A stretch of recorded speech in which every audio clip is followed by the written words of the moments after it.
mas ele dizia: olha, Marx, nesse ponto aqui você errou.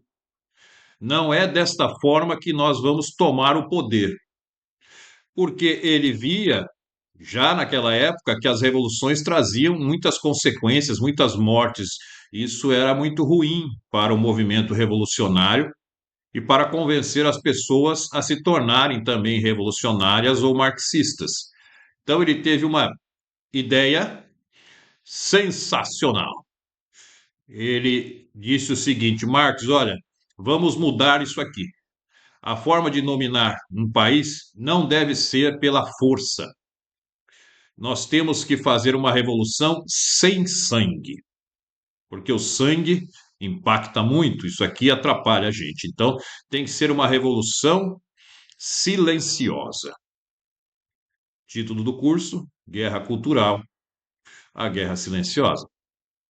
E essa revolução, ela não pode ser pelas armas, mas pelas ideias. Nós não vamos dominar um povo, uma população, um país, impondo pela força e tomando o poder pela Revolução Armada. Nós vamos dominar esse país aos poucos, moldando as ideias, formando no povo um imaginário, uma mentalidade marxista. Então, o que ele fez, gente? Ele inverteu a pirâmide de Karl Marx e ele trouxe uma outra pirâmide. Essa daí, olha. Essa é a pirâmide de Antônio Gramsci. Ele muda, ele inverte a base. Ele coloca na base agora os aspectos culturais, ou a cultura capitalista, e acima a economia. Ele diz: olha, Marx, para nós dominarmos, nós temos que dominar a cultura de um país, a cultura capitalista. Transformar essa cultura capitalista naquilo que nós queremos com as ideias marxistas, e aí então a economia nós então controlamos depois da implantação. E essa ideia de Antônio Gramsci é uma ideia que existe até hoje no marxismo. Não existe mais aquele marxismo clássico da tomada de poder pela revolta, pela guerrilha, pela revolução armada. Hoje nós temos aí uma revolução cultural. Gramsci, então, ele diz como fazer isso. Há várias frases dele que retiradas dos cadernos do cárcere, que mostram como os comunistas devem agir nesse sentido de aplicar a revolução cultural, a guerra cultural num país, num determinado local. Ele é a favor, então, da derrubada do sistema moral capitalista e não a derrubada do sistema econômico capitalista, como Marx defendia. E aí, então, ele forma o que nós chamamos hoje da nova esquerda.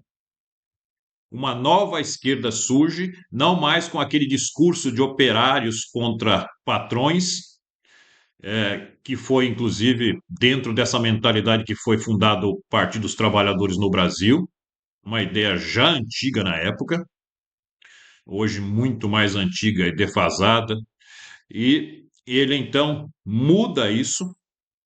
Hoje, segundo Gramsci, os comunistas têm que fazer micro-revoluções. Revoluções em vários locais da sociedade, usando os movimentos que existem naquela sociedade. Então, essas micro-revoluções é que vão mudar, transformar a cultura daquele país para aquilo que os comunistas querem. Então, eles usam os movimentos. Hoje isso é muito claro, hoje já está bem assentado isso na estratégia comunista, né? Os comunistas usam esses movimentos, movimentos chamados de defesa de minorias, feminismo, movimento negro ou preto, movimento indígenas ou povos originários, né? É, os movimentos que existem na sociedade e eles tomam esses movimentos e então usam esses movimentos para a tal da revolução cultural que tem como fim implantar o comunismo naquele país. Então, esses movimentos sociais, esses movimentos que existem hoje no Brasil, gente, eles não defendem minorias. Eles estão ali para criar um conflito, como aquele conflito que Karl Marx queria lá na luta de classes, para trazer o caos e, através deste caos, deste ambiente caótico, eles então dominarem aquele país e, a partir disso, implantarem o comunismo naquele país. Então, os movimentos são tomados pela esquerda e se tornam instrumentos de dominação. Essa é a revolução gramscista, ou a revolução de Antônio Gramsci, que visa, primeiro, atacar e dominar a educação de um país, o sistema educacional daquele país, mudando de um sistema conservador capitalista que defende ah, aquilo que a civilização ocidental defende, os valores, princípios corretos, mudar isso, transformar isso através destes grupos que eu disse de minorias, mudando a educação, a forma de ensinar, quem deve ensinar, onde deve ensinar. Ele toma a educação, porque na educação eles são formados os profissionais daquele país. Tomando a educação, ele consegue então enviar comunistas para todas as áreas, para ocupar os espaços daquela sociedade. O segundo passo é dominar os meios de comunicação. Então, forma-se jornalistas já marxistas que vão para os meios de comunicação, para as rádios, televisão, plataformas, já com o pensamento marxista implantado, e ali eles vão propagar esse pensamento marxista através dos meios que eles fazem parte, que eles estão ali trabalhando. Então, se tem a educação tomada, se tem os meios de comunicação tomados, isso tudo vai formando aquela mentalidade nas pessoas, elas são ensinadas dentro desse pensamento revolucionário e marxista. E Gramsci também diz: olha, temos que tomar também as igrejas, usando aquela mesma teoria de Karl Marx de infiltração nas igrejas. Nós temos então aí a teologia da libertação na Igreja Católica, nós temos a teoria integral nas igrejas evangélicas protestantes, nós temos infiltrados no judaísmo e a valorização das religiões afro, né? A valorização de religiões que são contrárias ao cristianismo, como, por exemplo, o islamismo.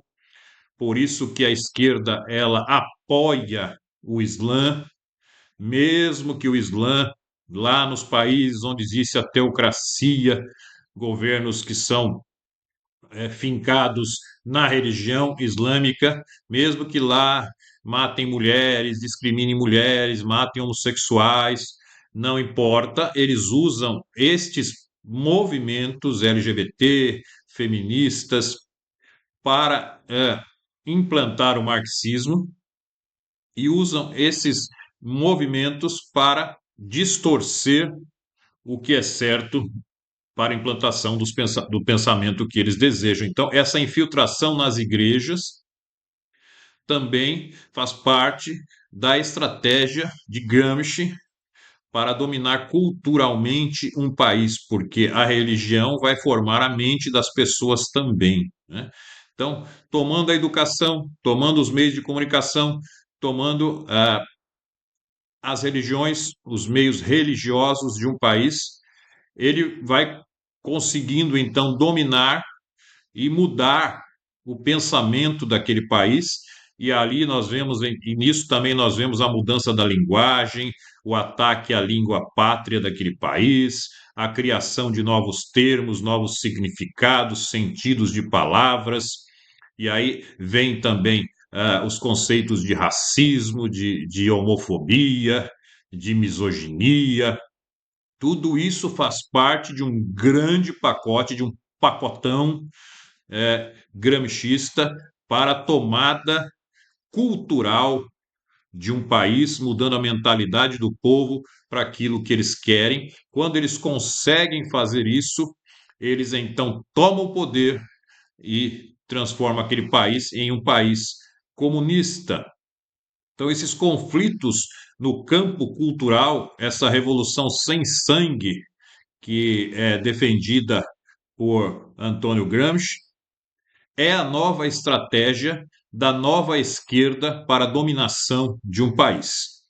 Então, na verdade, eles não estão se importando com a defesa dessas chamadas minorias, mas o que eles querem é o conflito, é o caos, para então terem condições e estarem num ambiente propício para então tomar e dominar aquele país. Esta é a revolução gramscista, a revolução de Gramsci, que mudou a estratégia de dominação de Karl Marx para uma estratégia mais moderna, é uma estratégia silenciosa, uma estratégia lenta, que, quando colocada em prática, ela é feita aos poucos, demora, não é uma revolução impactante, e é de propósito que ela é demorada para que as pessoas não percebam o que está acontecendo, e quando elas perceberem, já não há mais como. Dentro dessa estratégia, tem a tomada também das Forças Armadas de um país, porque as Forças Armadas, já diz, é a força armada que pode deter o avanço dessa revolução gramscista.